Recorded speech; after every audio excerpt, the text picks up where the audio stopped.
What do you get when you combine an amazing programmer, an inspired artist, and a revolutionary musician? That's right, Hollow Knight. This is the story of 3 different guys who teamed up to make a cool Metroidvania for the Vimjam 2, hosted by 8bits to Infinity and Vimlark. Initially, I had no intention of joining this jam, despite loving the first one. I've been so busy with our little baby and haven't had much time for jams. Not to mention I used what little goodwill I had built up with my wife on the GMC jam a week earlier. By the way, I'm on video recording duty and daddy duty right now, so you may hear a little bit of noise from this one, and we're painting right now, so there's a lot of noise and a lot of mess in the house, which is why I'm not showing myself too much, but I just want to be completely transparent. That's why you're hearing a baby in the background. But when SidFish Games approached me about doing the music for this game along with Fosterturtle on our duty, I couldn't say no. I managed to get 9th place last Vimjam and SidFish got 2nd, so I was pretty confident we could make something great even if we didn't win. I did have to make perfectly clear that I wouldn't be able to help with anything more than just the music. We came up with an idea for a toy getting powers to climb out of a toy box in a Metroidvania style game. The theme of On the Edge would relate to the toy wanting to climb to the top of the toy box and wait on the edge to be played with. With that, we all got to work making the game. SidFish on the player movement, Fosterturtle on art, and me on the music. For this jam, I wanted to recreate something you might find in Mario Galaxy. I listened to Star Festival about 100 times in my car before finally sitting down, and wrote some strings that followed a similar rhythm and then came up with a unique melody for it.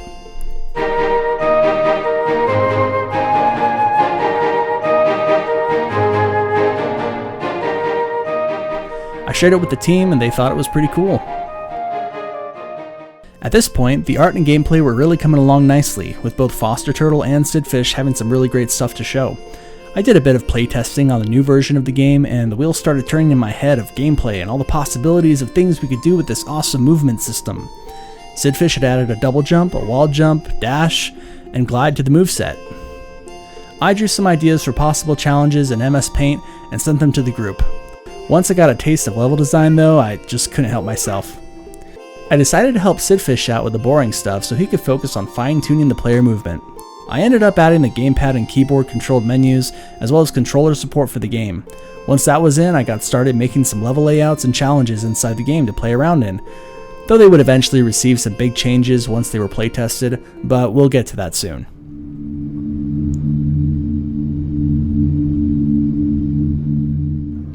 If you've played this game, you'll know it's a hard and punishing game.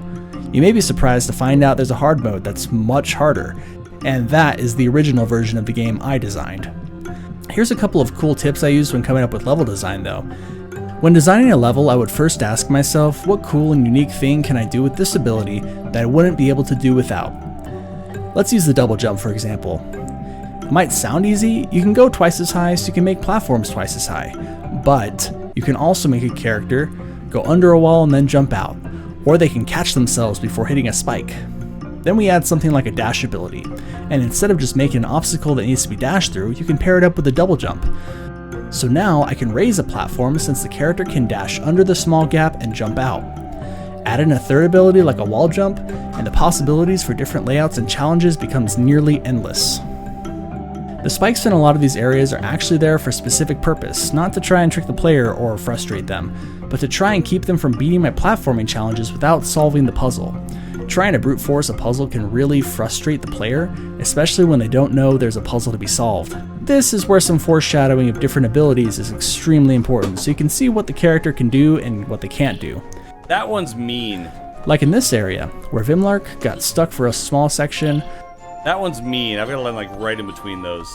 I accidentally left a small gap so he thought he was intended to land in this tiny area, when in reality he was supposed to learn to dash out of the jump for a giant speed boost. Come on. No, don't do it. You... Things like that happened in almost every playthrough. Nice. Ouch. Ow. Ouch. Okay. How about I jump, dash, jump again. There we go.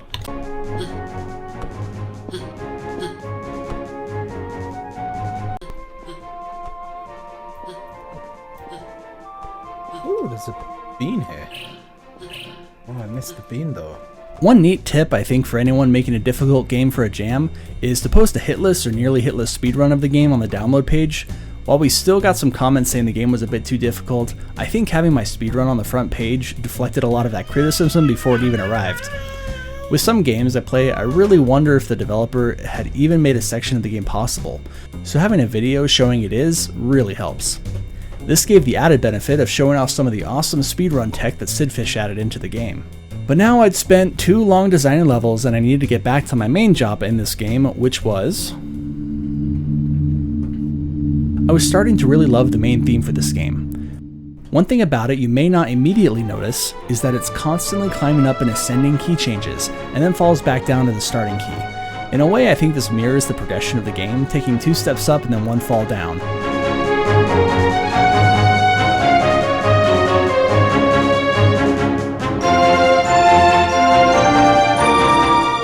It also creates a really cool sense of progression and momentum as you climb the toy box.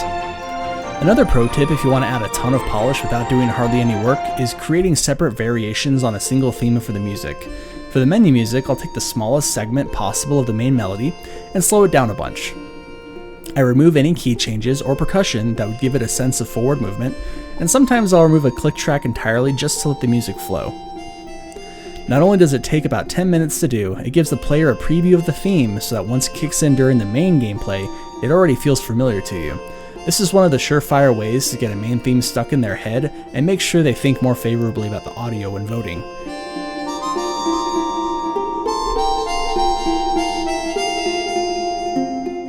With the music now out of the way, it was time for some last minute polish. Fosterturtle made some incredible cutscene artwork, and I wrote some small ideas for a story. I had my lovely wife narrate for me. Pro tip, if your wife doesn't like you spending too much time making video games, find a way to include her in it.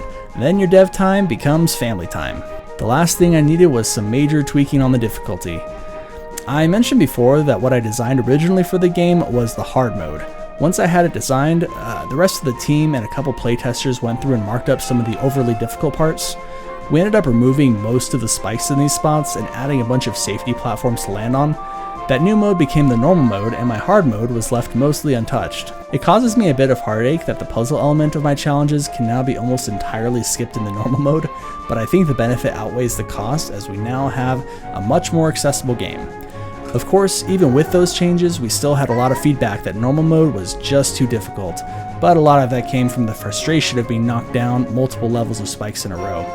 We actually fixed that in a recent build that should be out soon, so now the character will get the dash and double jump back after getting hit. With all that out of the way, the game was done and submitted. So far, the game has gotten a lot of praise for the tight controls, the beautiful hand-drawn artwork, and I'm pretty sure someone praised my hard mode for being the perfect amount of difficulty, but I can't seem to find the comment right now. It seems everyone loves the music though, and that makes me really happy.